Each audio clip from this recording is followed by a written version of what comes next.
শীতের এই রোদে বসে দেশের কথা মনে পড়ে গেল। দেশে ছোটোবেলায় এই শীতকালে কত মজা করতাম। এই সময় সবাই মিলে পিকনিক করতাম, ঘুরতে যেতাম। কলকাতাতে যখন ছিলাম, কলকাতায় চিড়িয়াখানা ঘুরতে যেতাম। আমি তো সব জায়গায় একা একাই ঘুরতে গিয়েছি, কেননা আমার বন্ধু বান্ধব বলতে মানে নেই বললেই চলে। আমার কলেজ কেন, ইউনিভার্সিটিতে কেন, বন্ধু ছিলই না সেরকম একটা। তো একা একাই সব জায়গায় আমি ঘুরতে যেতাম। আর মেসে যারা ছিল তারাও সব যে যার বয়ফ্রেন্ড, বন্ধু বান্ধবদের সঙ্গে ঘুরতে যেত। আমি আমার একাই যেতাম। আর কেননা আমি বন্ধু বান্ধব খুব একটা কম করতাম, তো বন্ধু মানে বেশি বন্ধুর সঙ্গে এড়িয়ে চলতাম। ওই ক্লাসমেট যারা ছিল তাদের সঙ্গে মাঝে মধ্যে ইউনিভার্সিটির কোনো দরকারে বা কোথাও যেতে হলে তখন যেতাম। নাহলে ঘোরাটা খুব কমই হয়েছে বন্ধুদের সঙ্গে বা ক্লাসমেটদের সঙ্গে। তো বন্ধু তো আমার সেরকম নেই।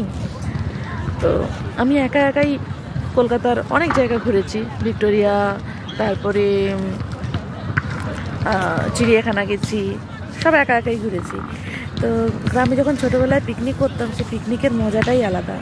সবাই মিলে বসে রান্না করা, খাবার খাওয়া, তার যে একটা আলাদাই আনন্দ। তো এই রোদে ঘুরতে এসে সেই দেশের কথাই মনে পড়ে গেল। কেননা ছোটোবেলায় যখন আমরা, আমাদের যে সমস্ত ছোটো ছোটো ভাই বোনেরা ছিল, কাকাতো ভাই বোনেরা, আমার ভাই, কাকাতো ভাই বোনেরা সবাই মিলে একসঙ্গে ওই ঠিক এই নভেম্বর ডিসেম্বরটা এলে শীতের সময় হালকা হালকা শীত পড়বে, এই সময়টাও পুকুর থেকে গেঁড়ি তুলতাম। গেঁড়ি ওই ঠাকুমাকেই বলে দিতাম, ঠাকুমারা সব গেঁড়ি তুলে রাখতো। হয় গেঁড়ির ঝোল রান্না করতাম সবাই মিলে, চাঁদা তুলে সবাই মিলে ওই 2 টাকা 4 টাকা 5 টাকা তুলে, হয় অন্য কোনো মশলাপাতি তেল টেল কিনে আনতাম গেঁড়ি রান্না করার জন্য, অথবা প্রত্যেকে কী করতাম, প্রত্যেকে বাড়ির তেল মশলা একটু একটু করে দিয়ে, তাই দিয়েই আমাদের সন্ধ্যাবেলা ফিস্ট হতো। সেই ফিস্টে খাওয়ার মজাটাই আলাদা। সবাই মিলে পাত পেড়ে বসে ওই যে উনুনে রান্না করে মজা করে গল্প গুজব করে হাসি ঠাট্টা করে যে খেতাম, তার একটা আলাদাই আনন্দ।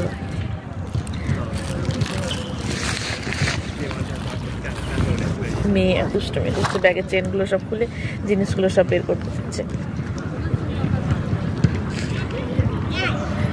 তো এখন তো বড় হয়ে যাওয়ার পর তো আর সেই সব নেই। ছোটোবেলার দিনগুলো তো সব প্রায় হারিয়েই গেছে বলতে গেলে। এখন তো সবাই যে যা ছোটো ছোটো বাড়ি, বাইরে বন্ধু বান্ধবদের সঙ্গে ঘোরাও খুব কম।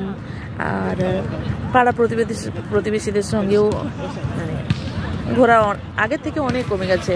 আমরা ছোটোবেলায় যেভাবে সবাই ওর বাড়িতে যেতাম, খেলতাম, ঘুরতাম, এখন অনেক কমে গেছে, মানে খুব কম যায়, একটু আদ্রু। কিন্তু আগের যে মানে পুরো বাড়ি ওর বাড়িতে গিয়ে মাতিয়ে রাখাটা, সেই জিনিসটা নেই। ফলে পিকনিকটা এখন অনেক কমে গেছে। মানে পিকনিক তো নয়, আমাদের কাছে ওটা ছিল চড়ুই ভাতি। আমরা ওই ক্রিসমাস এলেই, মানে নভেম্বর ডিসেম্বর এলেই মনে হতো এই চড়ুই ভাতি করতে হবে। সবাই মিলে বসে ঠিক করতাম যে আজকে কোনটা রান্না হবে।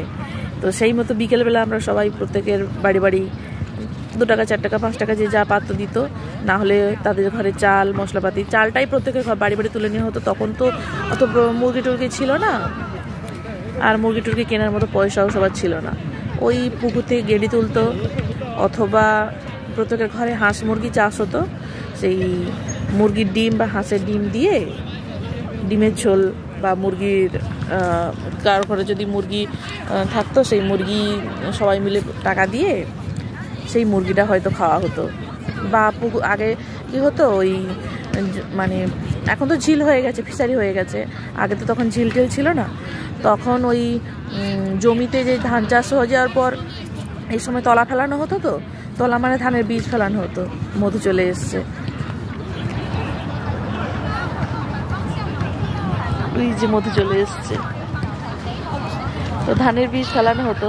তো সেই ধান বীজে অনেক পাখি আসতো এই সময় শীতকালে ওই ধানগুলো খাওয়ার জন্য। তো ওই পাখিগুলো ধরে ধরে সব মানে আমার কাকুরা দাদুরা এরা সব ছোটোবেলায় তখন ধরতো, ধরে সেইগুলো বক মাংস খাওয়া হতো।